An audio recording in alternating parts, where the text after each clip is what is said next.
वतन की आवाज़ में आपका इस्तकबाल है। आइए देखते हैं चंद तफसीलात। अस्सलाम वालेकुम।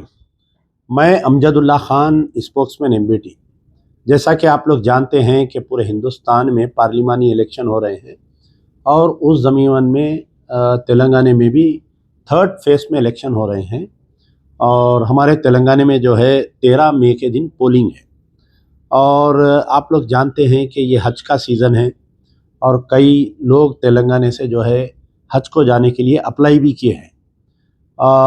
तो इस ज़मीन में जो सरकारी मुलाजिम हैं, यानी गवर्नमेंट सर्वेंट्स, जैसा कि बल्दिया में गवर्नमेंट एम्प्लॉइज़ है, बल्दिया के एम्प्लॉइज़ है, एजुकेशन डिपार्टमेंट के हैं और हमारे माइनॉरिटी वेलफेयर डिपार्टमेंट के एम्प्लॉइज़ है। तो गवर्नमेंट सर्वेंट्स को, ये लोगों को जो है इलेक्शन की ड्यूटी पड़ी है। तो उमूमन ऐसा होता है कि कोई गवर्नमेंट सर्वेंट अगर हज को जाने का है या उम्रे को जाने का है तो अपने डिपार्टमेंट का जो भी हेड होता है, जैसा बल्दिया है,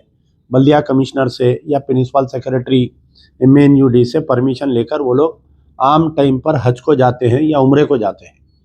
लेकिन इलेक्शन का जब कोड होता है, इलेक्शन का मॉडल कोड ऑफ कंडक्ट लागू होने के बाद में अगर कोई एम्प्लॉय सेलेक्ट हो गया है और वो हज को जा रहा है, जैसा हज कमेटी के द्वारा कोई गवर्नमेंट सर्वेंट जो मुस्लिम है वो सेलेक्ट हो गया है, वो हज को जाने के लिए उनको head of the department permission नहीं देता, बल्कि उनको chief election commission of India से परमिशन लेकर हज को जाना पड़ता है। इस मरतबा भी जो है तकरीबन हमारे तेलंगाना स्टेट के जो गवर्नमेंट सर्वेंट्स है जिनको इलेक्शन ड्यूटी पड़ी है, जैसा बल्दिया के, वाटर वर्क्स के, एजुकेशन डिपार्टमेंट के, मुख्तलिफ डिपार्टमेंट के, पुलिस डिपार्टमेंट के भी है कई। तो एक तो ये लोग हज को जाने के लिए हज कमेटी के द्वारा दरख्वास्त डाले थे, वो लोग सेलेक्ट हो गए हैं, या बास लोग ऐसे हैं जो अपने प्राइवेट ऑपरेटर्स के थ्रू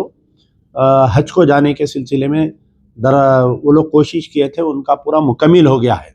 आपको ये बात याद दिलाना चाह रहा हूँ कि ये जो हज की कार्रवाई हुई है,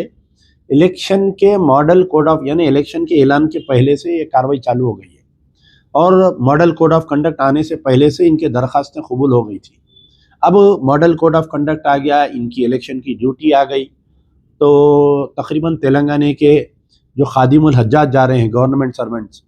जो गवर्नमेंट सर्वेंट जो हज करने के, हज का फरीज़ा अदा करने के लिए जा रहे हैं। हज जो है मुसलमानों के लिए एक बहुत ही मुक़द्दस और फ़र्ज़ है ये। तो अब जब ये लोग ऑलरेडी सेलेक्ट हो गए हैं तो हमारा मुतालिबा है कि election commission of India in तमाम तेलंगाना के जो भी हाजी हजरात जा रहे हैं उनको इलेक्शन ड्यूटी से exemption they on humanitarian ground.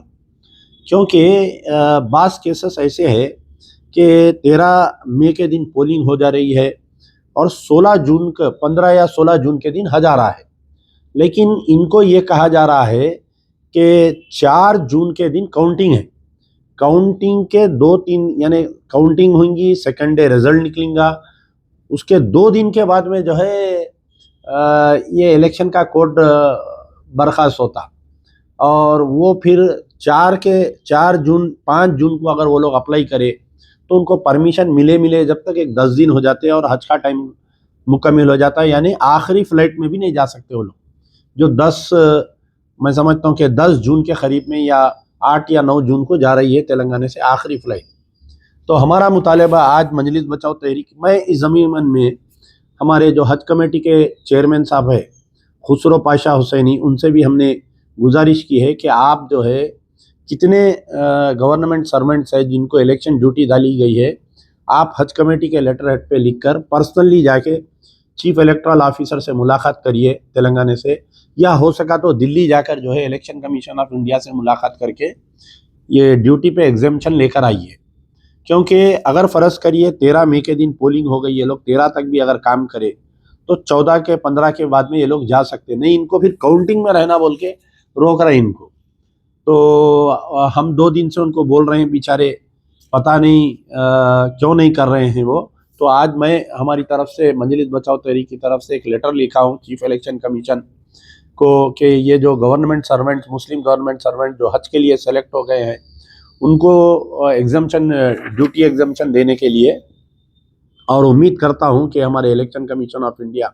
Chief election commissioner humanitarian ground में तमाम सरकारी मुलाजिमीन जो इलेक्शन ड्यूटी कर रहे हैं, मुस्लिम सरकारी मुलाजिमीन जो हज के लिए सेलेक्ट हो गए, उनको परमिशन दिया जाएगा। शुक्रिया। यार जिंदा सोबत बाकी।